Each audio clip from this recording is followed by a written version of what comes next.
with people and then kind of put those points into it as well. So it was very kind of dialectical as an exercise. I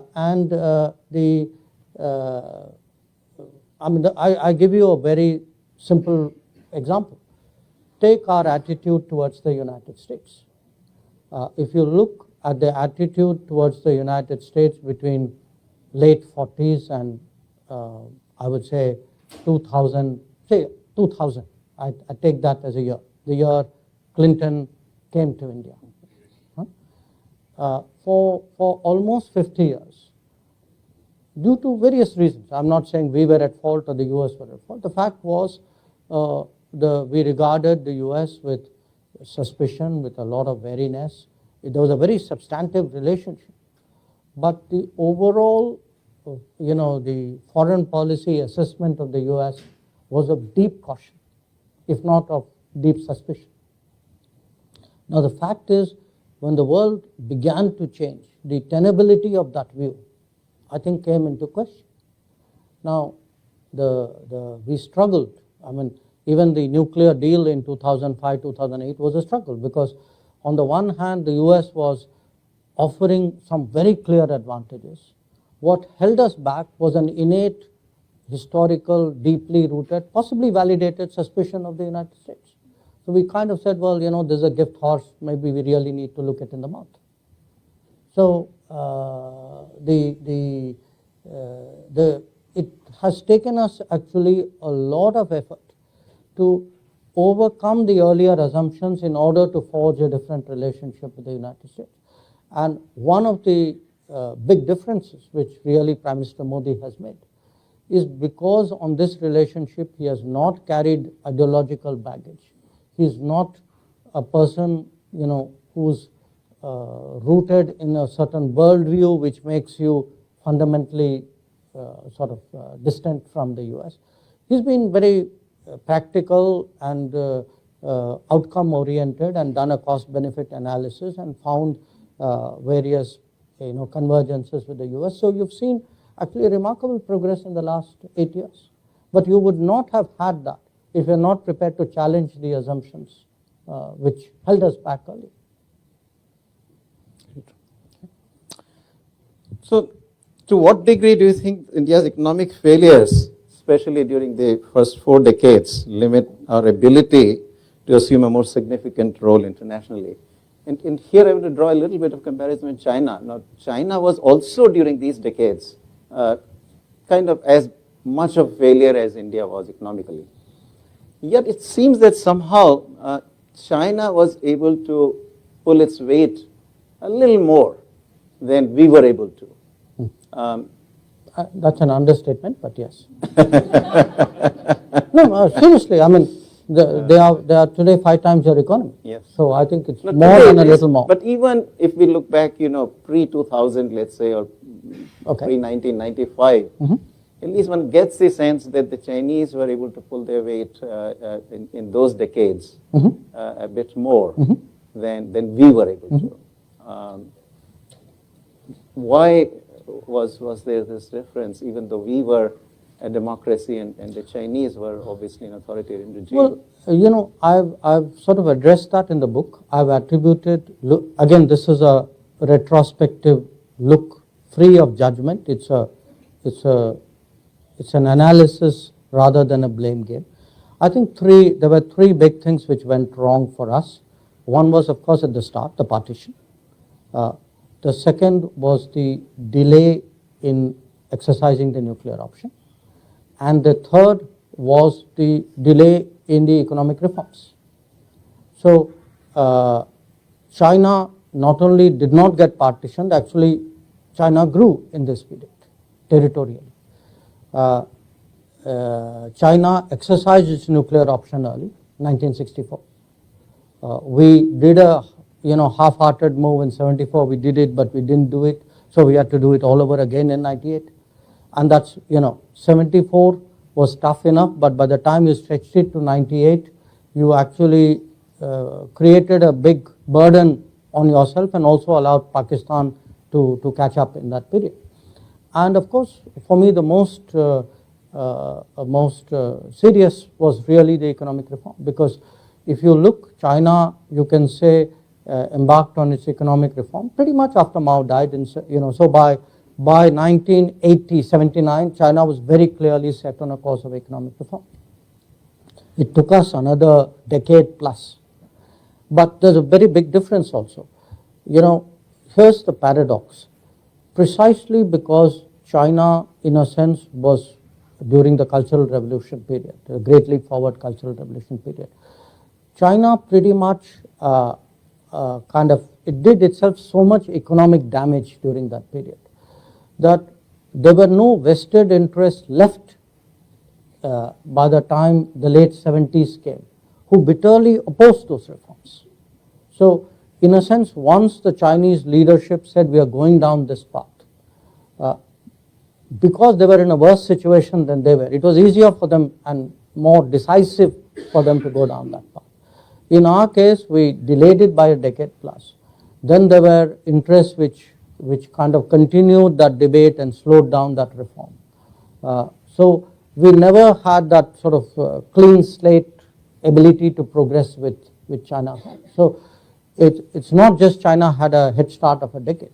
China also had a pathway which was much more obstacle free than it was for us. And then I would argue, in many ways, China had a better strategy. Because to me, it's not just that we did 1991, 92 and said, okay, now great, we are launched. I do believe, and I think you and I don't entirely agree on this aspect of it, that our model of of embracing the world was deeply flawed. We did not build our domestic supply chains, we did not support our small and medium industries. We thought the world economy would be fair to us, and therefore the more we exposed ourselves to the global economy, the more we would progress, we would become competitive.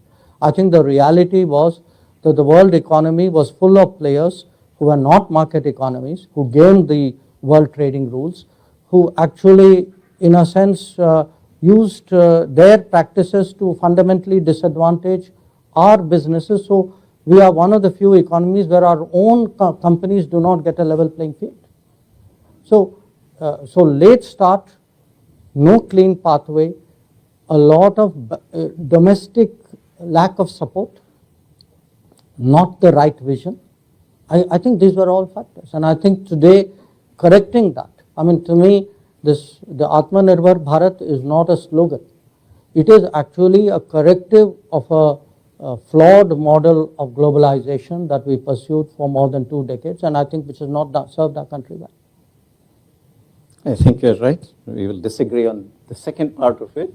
But let me emphasize on the first part. I think that I completely agree that very spot on. That the way I put it to my students in the classroom is that, socialism and democracy interacted very differently than socialism and authoritarianism did in China.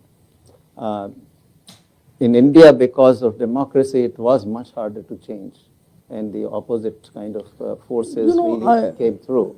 I'm not being a contrarian, but I might even challenge that. I mean, not historically. I don't believe being a democracy is an obstacle. I don't believe it's a disadvantage. I mean, look, I'm just giving you the last 3 years, okay? 3 years which I have seen as a politician and a minister, and I look at what has happened in India in the middle of COVID. And when I see the pace of change in India, the fact that we have been able to create a social safety net, that the Indian system today can day after day look after 800 million people, 2.5 times the population of this country in terms of their food requirements, that we can put bank money into the accounts of 400 million people. The fact that today we can actually create a health system which people felt is something which a low-income economy cannot do. The fact that we built 25 million houses, and if you take average size of 4.8 as a family size in India, that means you really given houses, home ownership to 100 million people. And all of this is done in a democracy.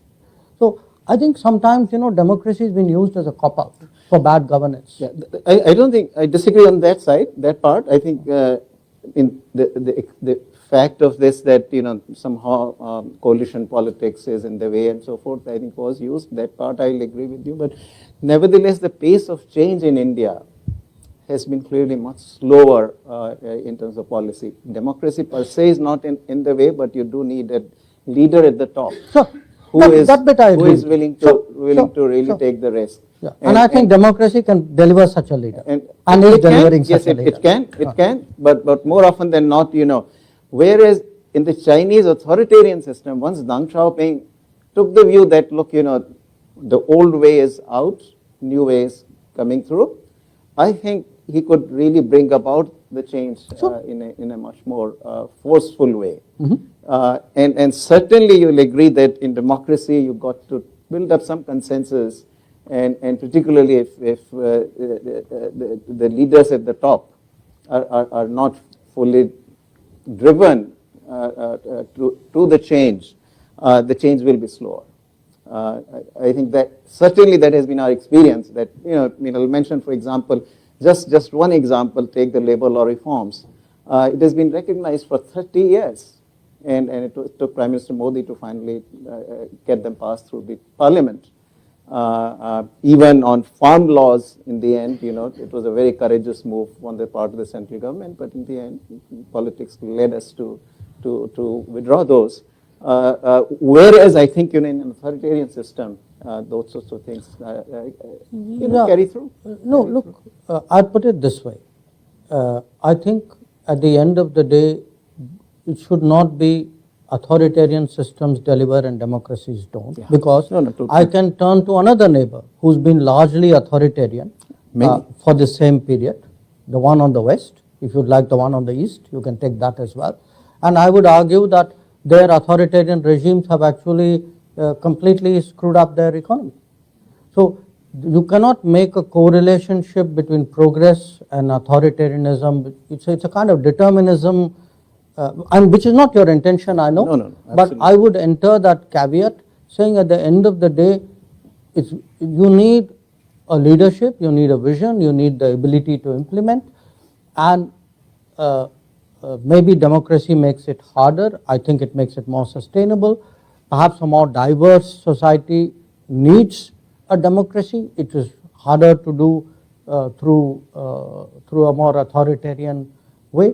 So I just feel at times the direction of the argument leads us to beat up on democracy more than democracy deserves. And I think somebody needs to defend democracy. Absolutely. No, there's no issue with that. I completely agree and we are in fact one of the examples in the 17 years from 2003 to 2019-20. India has grown 7.5%. I think this is a very little kind of advertised and very little known fact. But for a 17-year period, the growth rate has been 7.5%. And that probably is the fastest so far for a democracy. So we have actually ourselves done that. So with that, I think, what has happened now in the last 15 years or so. So 2007, I checked, we were 12th largest economy globally. And we have now become the 5th largest. Big difference. I think, perhaps setting aside China, that is the steepest climb that any economy has had in terms of the global rankings and all. How much you think that has been helpful in bringing India? I mean, I sort of think back, 2008, I wrote a book, India, the Emerging Giant, the title. I remember that. And Steve Cohen, who was political scientist, he's no more a political scientist at Brookings Institution, he would say that, well, it looks like India is always emerging but never arriving. But I now feel that actually if I had to write a similar book, the title would have to be very different. It is a country that now very much on the global scene. How much do you think it is the economy, and how much it is a bit of rebranding also of India internationally by Prime Minister Modi? No, I don't think it's rebranding. I mean, rebranding would not be sustainable if the reality did not support it. At the end of the day, any product is as good. The reputation of a product is as good as a product. I mean, you can add a delta factor, but it can't be dramatically different. I do think, and I can make comparisons over multiple decades. I mean, today the fact that we are the 5th largest economy, how we have come through COVID, how we are today dealing with the headwinds of the Ukraine conflict, how we have actually transitioned into the digital era. I think these are all how in fact our diaspora and their successes have changed the perception of India in the world. I think it's a accumulation of multiple factors, but at the end of the day, you should give the world this credit. The world's a very hard-headed place. Nobody kind of buys sort of a spiel. I mean, people test you out through policies and practices and your decisions, and when people today do see, in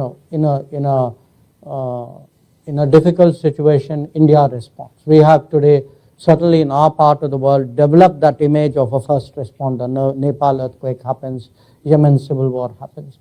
I've seen during Ukraine. I mean, a whole lot of my fellow foreign ministers actually have told me that they were following who could evacuate out of Ukraine. Now, the fact that we did 20,000 was for them staggering number. There were people who were struggling to do 200. So there is a performance evaluation. I think the world's a very competitive place, and within this, roughly 200 countries of the world, they do track each other. They do exchange views. They do judge you by, your crisis response, your non-crisis response. They do judge you by your ability to take stands.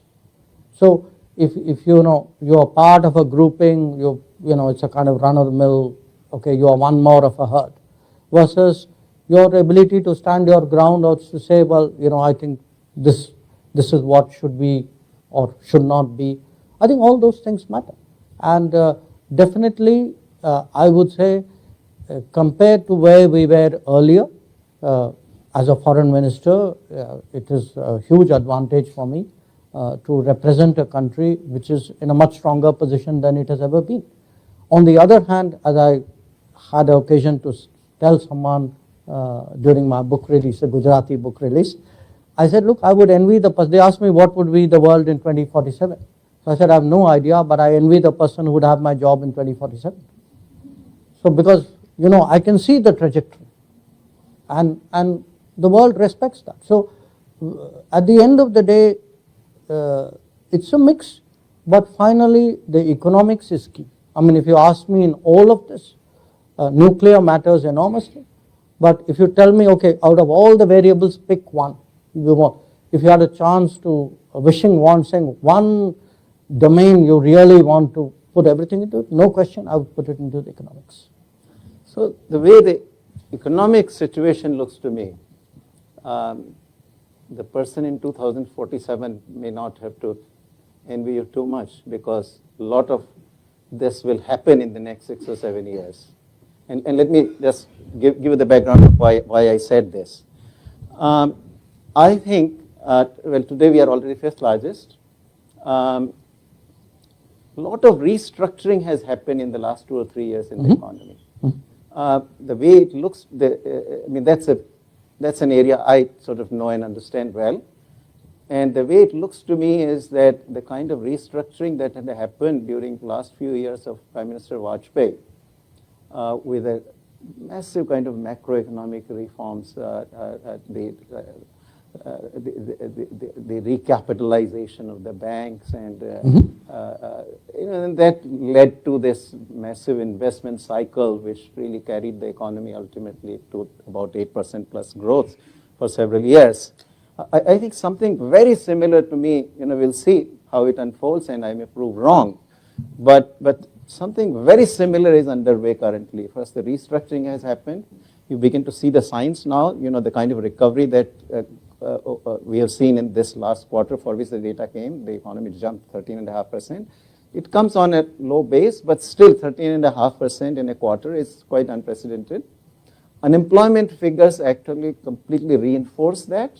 India now at last putting out the unemployment figures at fairly fast pace and in a timely fashion. So we have unemployment rate, urban unemployment rate for the quarter, same quarter, which is the second quarter of 2022. It is the lowest actually since 2017-18 when this periodic labor force survey got started. Investment rate during that quarter is about 34.5% of the GDP, quite unprecedented in the last about 15, 20 years. So all the indicators I see suggest to me that now the economy is really about to take off. My calculation is that it will take another 6, maybe 7 years for India to actually get to the third largest economy. At that point, of the 3 largest economies, 2 largest will be developing countries. 3 out of 4 largest economies will be in Asia. So it seems to me that what you are perhaps thinking might happen in 2047 is not very far away. It is going to happen, at least economically. And that's where I want to sort of get your comments on, how you see this is going to impact, because you will still be the External Affairs Minister at the time. Well, I don't know about that, but look, I think those are very sound points you have made. But in addition to that, I can think of the known unknowns and the unknown unknowns. So I can imagine that in the course of this decade, there will be factors, good and bad, which we have not actually calculated upon. Look at the problems we are facing today. If I told you even a year ago that we would be worrying about not just the price, but actually the availability of fuel, of food, of fertilizer, nobody would have thought this. So the beauty of history is it's very hard to anticipate. So I would be optimistic, no question about it. I also feel the kind of domains which would kick in would actually help India more. I definitely see in many ways a much more intensively digital world. It is really how much of a role it has in shaping your everyday life, shaping governance. And I think many of these, India would embrace those changes much more naturally. It's that, in a sense, the least developed has the least to lose in embracing change. Mm-hmm. So we have shown in many areas we've actually been very fast embracers of change, which is very different from that initial economic period where I was comparing India and China. China embraced that change in the 1980s because it had less to lose. So I see your point. I share your optimism. I have no question by the end of the decade we would be in a very different place. But I would still say you are hitting about third gear out there. It's really when your incomes, per capita income starts to go to a much higher level. Today we are still at what, $2,000. When you 2020. Yes.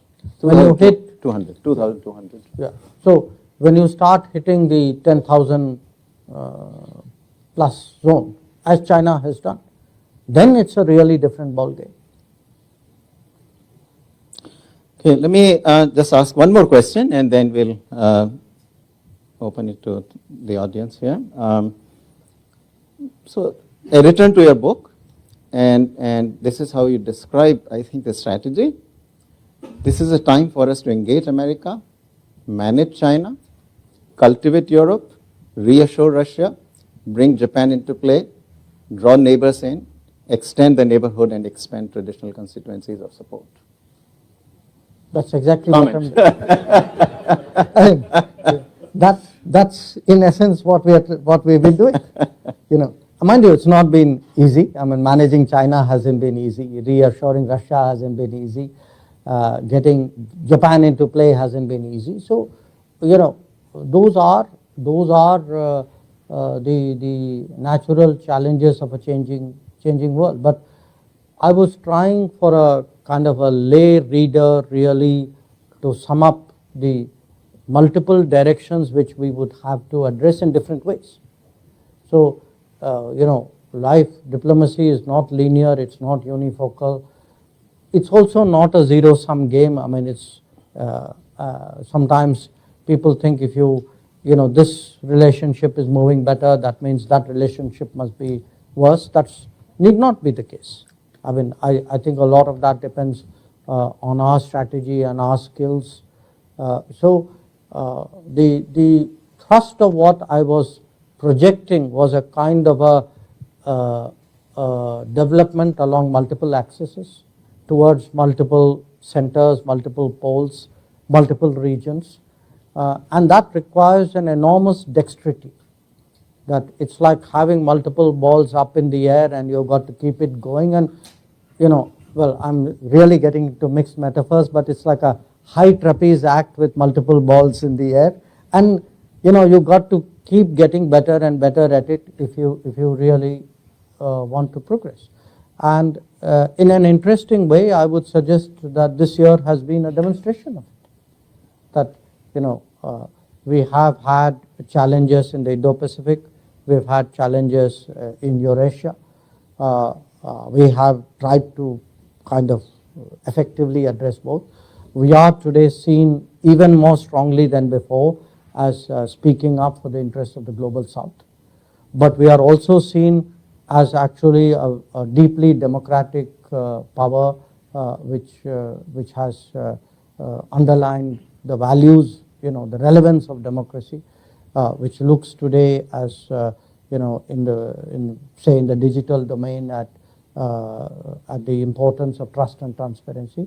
We are also seen as a additional engine of growth which is trying to make supply chains more reliable and resilient. So you have like multiple roles, multiple targets, multiple relationships, and it's like a 360 which you got to keep doing.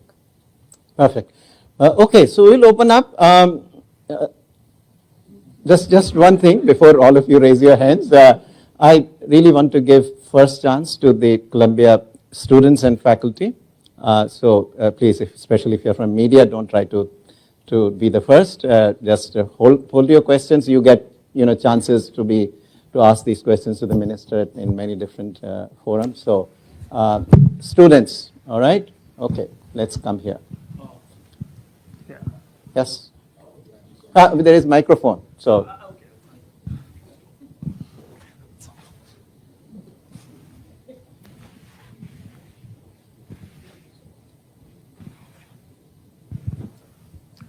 Thank you so much for your talk, Dr. Jaishankar.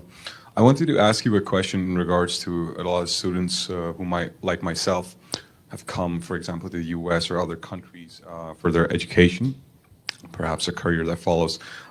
So we come to a point in our lives where we've had to face this very difficult decision that sometimes we end up being citizens of the countries that we've studied and worked at. In India, currently, a dual citizenship, it does not allow that. So I know there's been some talk of changing that, but nothing substantive yet. So could you shed some light on like what is the reason that students like us have to leave our home countries like in an official way and for like leave our passport, which I personally do not want to do. I'm sure a lot of people don't. So could you tell us like if that is going to change anytime soon, or what is the thought process behind not giving dual citizenship? Thank you so much. Can we take Sure. 2 more questions? Yes, absolutely. I can cover more. More efficient, yeah. Yes. Yes.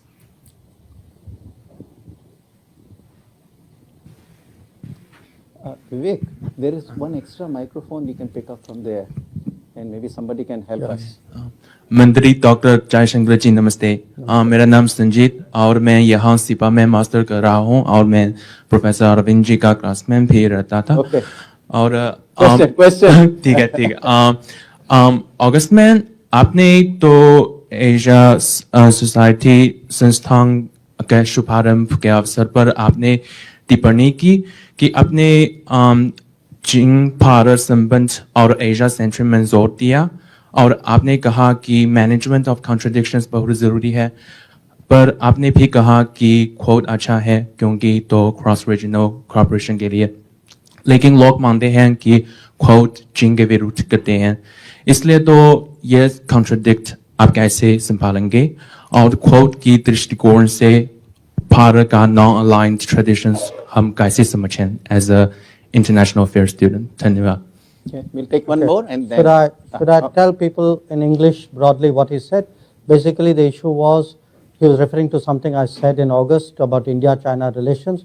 How will you manage the contradictions in India-China relations, and really where does non-alignment fit into it? Okay. Good morning. Good morning, Doctor. Thank you for your words. I'm from Mexico, and I think economically speaking, our countries are very similar in some aspects. So I would like to hear your opinion on how can we improve economic growth without making inequality get bigger in our countries, which I think is a big issue. Thank you. Okay. Let the minister answer, and then we'll Okay. take one more round. That's all. Sure. First, on the dual citizenship, I think in a way, governments in India have recognized the dilemma of people like you. So they have started during Prime Minister Vajpayee's time. They have tried to create a particular category which will allow you to be a citizen of another country but yet have a very privileged association with India. So, we started with two, it was a PIO, Persons of Indian Origin card, and overseas citizen of India. So we now combined it, made it into a single program. So we have to recognize today that the world is a workplace for Indians, and it is very likely in a greater knowledge economy kind of world, more and more Indians will look for jobs abroad or look for study abroad. There are, after all, today more than 1 million Indians who study abroad. The attempt is to find a middle ground between your predicament and our regulations. Now you'll ask me, therefore, why do you have those regulations? The reason is, if you look at the challenges, the history of India, the partition, the complexity of what we face, for us to move into dual citizenship is not something which can be readily and easily and securely done. I think there are considerations which would urge caution as well. So it's something people have gone into very deeply. Now, having said all that, by the way, what I know of this country, you can easily work here and prosper here without changing your passport. So that's also a suggestion I would leave with you. Regarding the India-China contradiction. Look, it is, for me, I look at it from a political science perspective, but also a larger historical perspective. You had, in our times, the biggest change we have seen in the world is the rise of China. No question about it. Okay. Now, what that has done so far is it has, because of the comparison, it has, in a sense, shall I say, mitigated somewhat the dramatic rise of India, which is a point which Professor Panagariya was, in a sense, also making. That if you evaluate India on its own merits, how much we have progressed, the growth rates which he was speaking about, is fantastic. But then you have China, which has risen faster, more dramatically in the same time span. The issue for us today is, how do two rising powers in absolute proximity to each other find a modus vivendi in a dynamic situation? That's a very, very complex problem. And in history, actually, there are very few analogous situations. Powers have arisen with a gap or with a space, a geographical space. It's easier to deal with that kind of situation. So I was also using the occasion to really send out a message that it's in our mutual interest that we find a way of accommodating each other, because if we do not, the whole idea that, Asia, the rise of Asia is contingent on the two biggest economies of Asia getting along with each other, or the three biggest economies of Asia getting along with each other. Now, how the, non-alignment, I would actually say, rather than necessarily use that term, I do think the world today requires independent countries, independent-minded countries who take positions. My sense is the politics of the last 6 months has shown that there is a space out there for countries, who are not part of a very polarized scenario. So I think that demand in the market, you can say, is still very, very strong. The Mexico, the question about equality, growth and inequality, it is a big issue. It is a big issue, and you have today two kinds of inequality. Obviously, inequalities within societies and inequalities between societies. And I would argue that the globalization mantras of the 1990s and the first decade of this century are today stand severely challenged. And this is not an intellectual argument. I mean, if you see the politics of the world, if you see what happened in this country in 2016, or what has happened in Europe, what happened in Brexit, I mean, all these are examples today that of a belief in societies that globalization is not working well for them. And one of the main reasons for that is a perception that globalization has been very unfair and very unequal.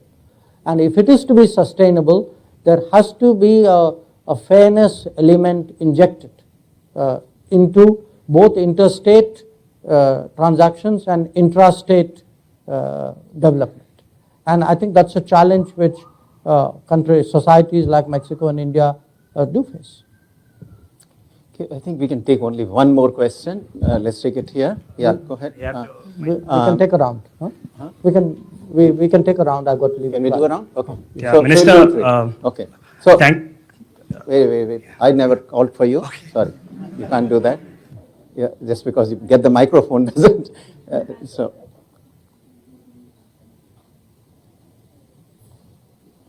It's called an early mover advantage. Hi sir, thank you for taking my question. My name is Khushbu. I'm an alum from Columbia Journalism School, and currently I'm with South China Morning Post. I'm the news correspondent. My question Sorry, I told you not the media guys. Okay. Back to the we mic. have somebody here. Yeah, yeah, go ahead. Yeah. Am I loud enough? Yes. Yeah, Minister, thank you so much for speaking with Arvind Panagariya. It's really an honor to hear you. And before my question, I'd like to say thanks to technology. We've had the chance to hear you often. And I hope one day I become half as good as the way you are. And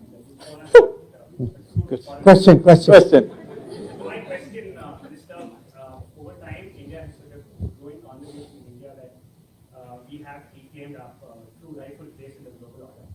But facts do speak otherwise. We continue to struggle at global level to get our action approvals timely and get it quickly. Our neighbors are seem to find a better trend in China thanks to their spending power. And our friendship with the US perhaps is shallow. Question. No. Get to the question. Support the defense supplies of our neighbors. Having said this, these could be recent examples. Having said this, don't you think that our foreign policy is more rhetoric than substance? Maybe we are claiming much more than we actually do, and that's something that we're hoping that you can have your comment. Suppose I said no, would that answer your question? It does. Okay. So let's get here. Yeah, go ahead. Yeah, good. You're holding microphone. Go ahead. So my question to you is, what is India's strategy when it comes to trade agreements, particularly the recently concluded ones? And are geopolitical concerns taking precedence over trade interests? Yeah. So okay. The young lady at the back. Already done. Yeah, go ahead. Peach. There. Good morning, His I'll come on this Excellency. side. The last time I saw you was in the Indian Embassy in Beijing. Question. So there's some word going around that there will be a Chinese embassy in Chennai, which is where I'm from. So do you have any information about when it will be established? Consulate. Okay, I can take one more. Okay, one more. Go ahead. There is a microphone. Get the microphone. Sir, how long will we have to wait before India gets permanent seat at the Security Council? I know you are here to do a lot of work on the security. I'm working on it. Yeah. So, okay. Look, I seriously want to answer that first question. Okay, you got the mic. Okay, this is absolutely cut off. Okay, Sir, thank you so much for your talk. I'm a SEPA student. My name is Ishfaq. I'm from Pakistan. Engaging America, managing China, cultivating Europe, reassuring Russia, bringing Japan into play is what India desires. And as you said, that India has never been stronger right now. It has been in its whole history.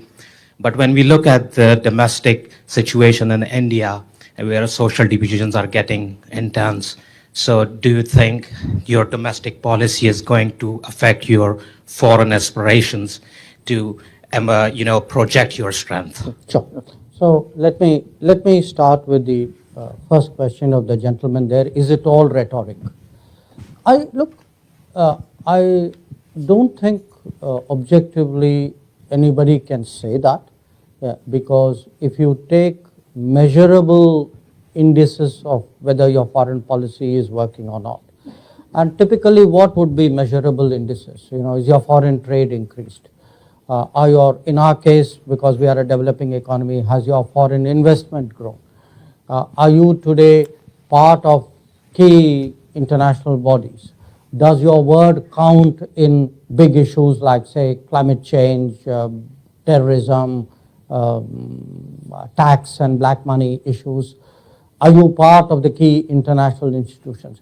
I think if you use any yardstick today, we are more present, we are more influential, we are tabling new ideas, new proposals. Our economic footprint in the world is growing. So I honestly think, even if I was my own worst critic, that I would recognize really a lot of these achievements. I don't think it is just our way of words. Maybe we are good at it, but I think there's a very solid, practical set of achievements, including, by the way, in our neighborhood.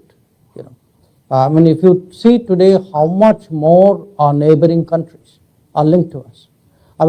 When I look far away, I was in a meeting a few months ago with a bunch of countries from the Caribbean.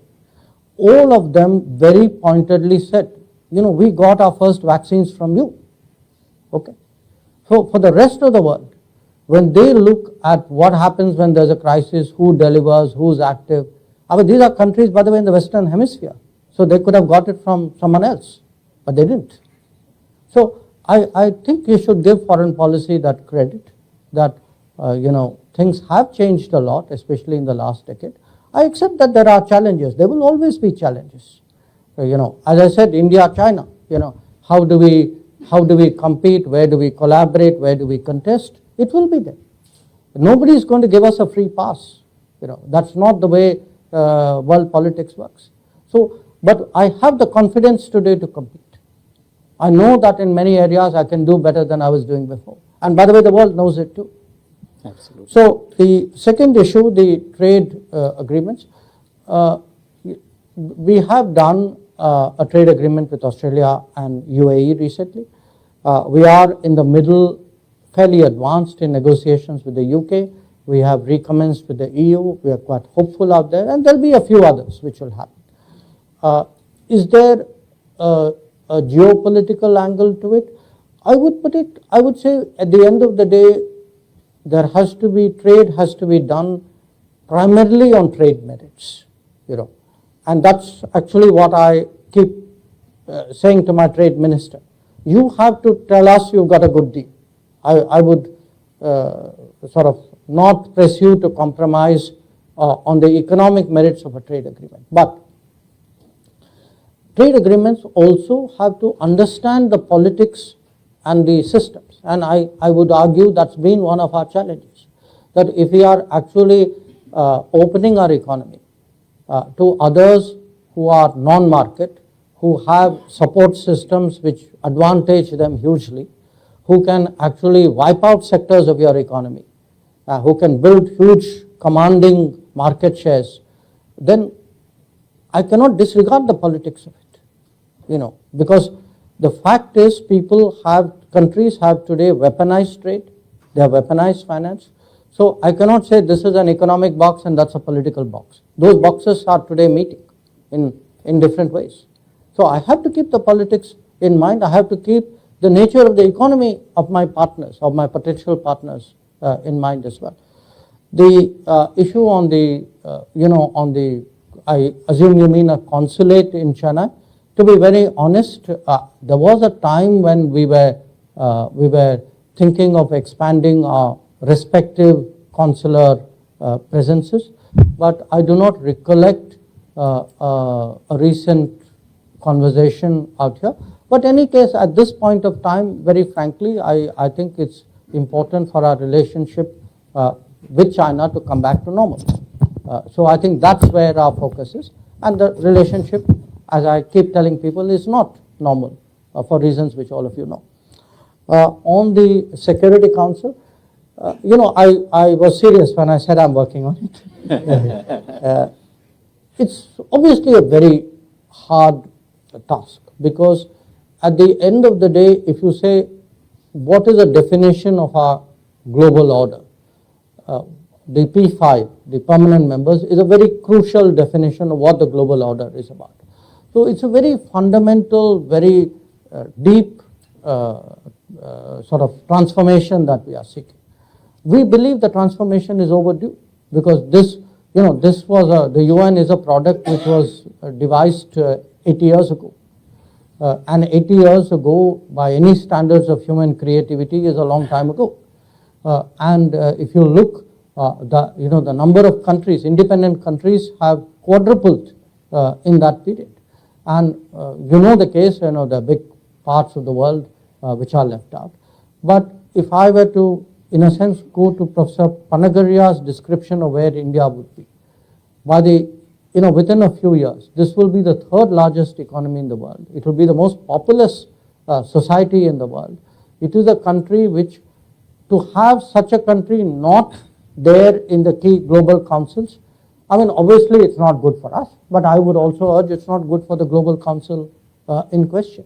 And I do believe that with each passing year, I sense in the world a greater and greater support for India to be there, because we do command today the confidence and trust of very large parts of the world. I do not want to compare it with the current P5, but I would at least say a lot of countries perhaps think that we speak for them with a high degree of empathy and accuracy. And finally, the last question, look, every country has its politics, okay? In politics, people will use arguments which they believe work for them or which will resonate. I think I do not agree with the premise of what you are saying. I look, again, as someone on the ground, I look at 3 years of what has been really a tough time for every society, of going through COVID, of trying to protect growth, foster growth, of seeing how benefits are given.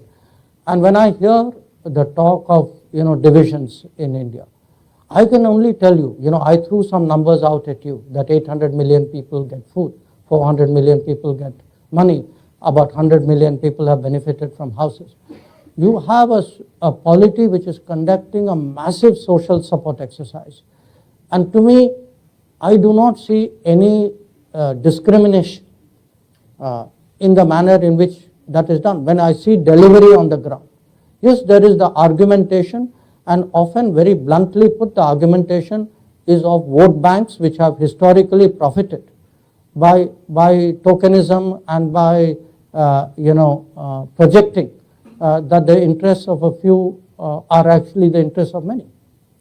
So at the end of the day, do look at what is happening in India. Voting rates are rising. At least in our country, elections are not questioned. Okay. Huh? So I want to tell you, I mean, this is a country where the polity is working, where the delivery is happening on the ground. There is an air of optimism. You have to see it. I mean, when I travel around the world, the world's been a pretty tough place these last 3 years. And a lot of people are feeling very down. That's not the mood, that's not the sentiment in India. And it's important for people to see that. So trust me, it's working well for us. And India has arrived. All right, so well, I was going to say that, so thanks, Dr. Jaishankar. I think it's been fantastic. Next time you come again, we'll have to have you here. There are a lot of others who wanted to be here and couldn't be, so we hope we can have you again.